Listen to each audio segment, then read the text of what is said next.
We don't see things as they are. We see things as we are. We don't see the world as it actually is. We see the world as we actually are.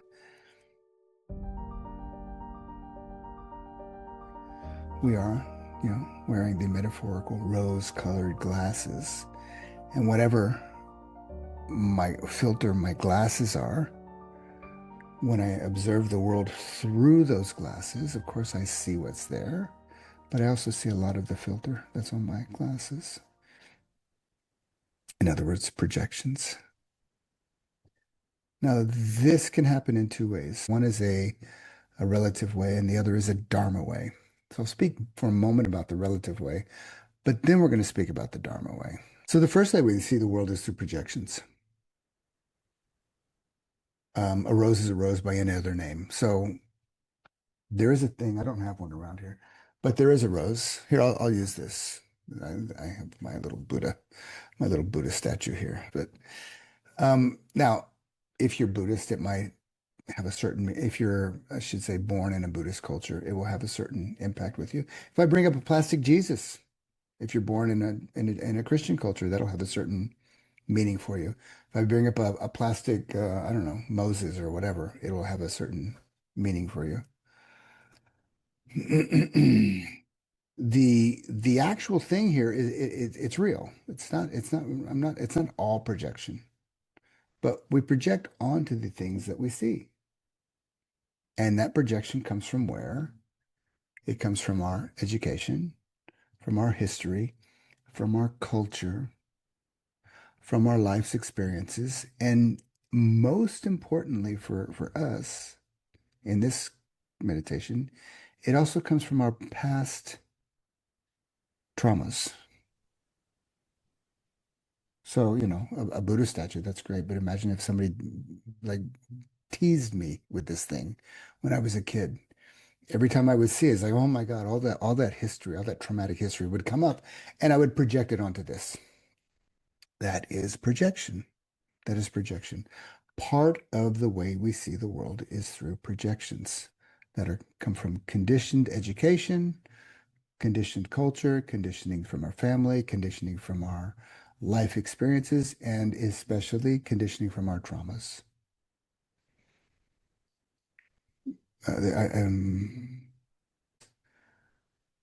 In our meditation practice, these things come up a lot, and we do work them through, but this is not exactly the work that we're doing in meditation. We start to do the work of taking multiple perspectives, that I try to understand different perspectives. The more perspectives that I can inhabit, the more realistic my relationship to them, my understanding of them, or the other of it will be. It will match what's actually happening in the world. The more that I connect with and listen to and learn from and understand my so-called enemies, the less that they'll be my enemies. I might still have differences, there might still be boundaries issues. But this type of work, it's not what we're doing in meditation. This is like taking multiple perspectives. This is in one way we could say waking up to different perspectives. Again, it's not our meditation practice, not what we're doing in meditation. It is a practice of mindfulness because you need to be mindful to take other people's perspectives. Then the saying, I don't see things how they are, I see things how I am. I start to see things how they are. I also see things how I am, and I understand where they're together and where they're not together. But like I said, the practice of multiple perspectives is not really what we're looking at today. We're going to look at this from a Dharma sense. And in a Dharma sense, this saying gets much more down to the essence of what's happening phenomenologically when we observe an experience. There's filtered experience and there's direct experience. There's filtered experience and there's bare experience. So if we look at Buddhist psychology, Abhidhamma, The dependent origination, the way that identity is formed, the way that we don't see things the way we don't see things as they are, we see things as we are, is that first there's the bare experience. The bare experience comes to us in one of six places. It comes through one of the five sense doors. I hear it, I see it, I smell it, I taste it, or I touch it. If an experience is coming to touch me, boom. Unless it touches me, I don't have the experience. The moment it touches, boom, I have the experience. If I have my eyes open, I can have the experience of seeing it, but it has to, reality has to make contact with one of the sense doors to have an experience. No contact, no experience. And it goes a little bit deeper. There's contact with the sense door, then there's the consciousness that arises from it. So let's take a sound like the dogs. I heard something, a panting or whatever it was coming out. It floated through the sound wave went through the ear, made contact with the sensitive part of my eardrum. Hearing consciousness arose because I was awake. I wasn't sleeping. I wasn't in deep sleep. I wasn't knocked out. I was conscious. So it hit the sensitive part of the eardrum. My ears are working. Hearing consciousness arose. That was the birth of experience. That's the bare experience. We don't see things as they are. We see things as we are. Unless your mindfulness is at the point of having a bare experience, you're not seeing things as they are. Unless our mindfulness is at the point of seeing the bare experience, we're not seeing things as they are. Once we have the bare experience, let's say a sound hits the sensitive part of the eardrum, hearing consciousness arises. The law of dependent origination, Abhidhamma, Buddhist psychology, the science of the mind. The very next moment, the mind determines whether it's pleasant, unpleasant, or neutral. It's an either pleasant experience, it's an unpleasant experience, or it's a neutral experience. Think of an amoeba. I give this example all the time, but a little amoeba in a petri dish swimming around.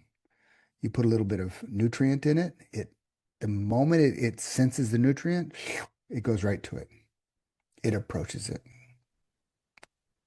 Pleasant. If you put a little, I don't know, poison or something or caustic agent in there, something in there that's dangerous, the moment it senses it, it goes the other way. Unpleasant.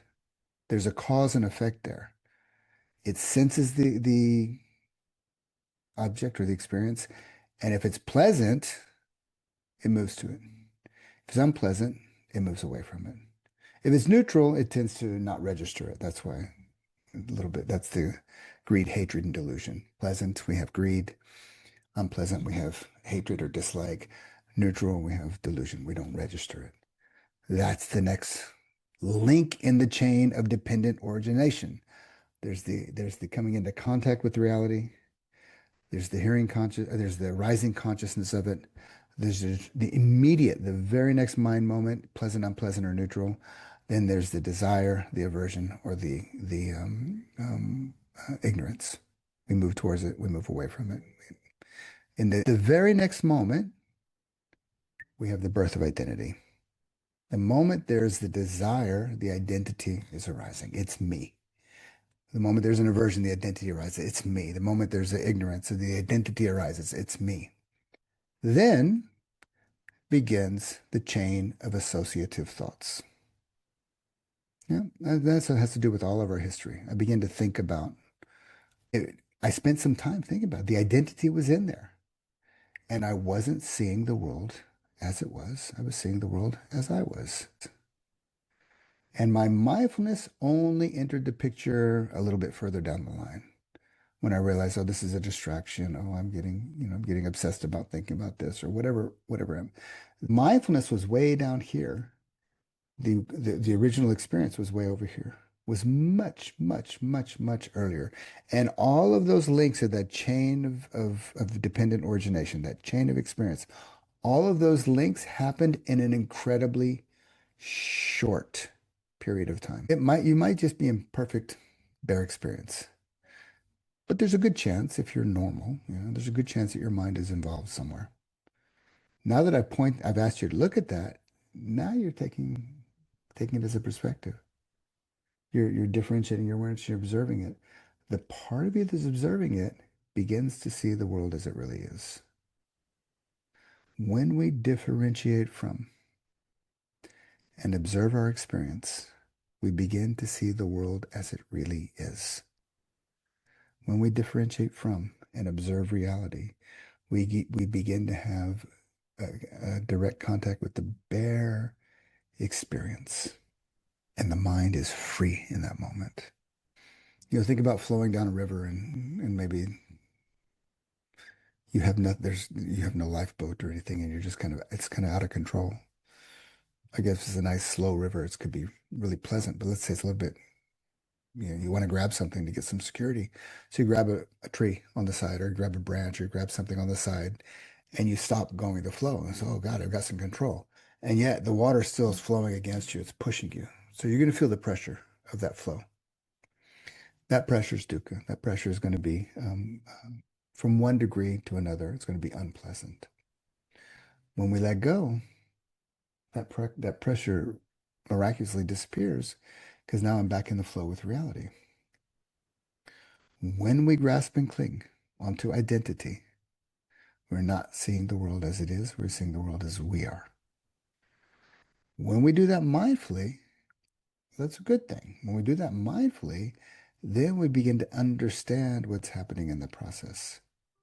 Now I'm seeing it directly, bare experience. Just in that observation, the relaxing and the releasing begins to happen. You're not letting go. Letting go begins to happen just by seeing experience.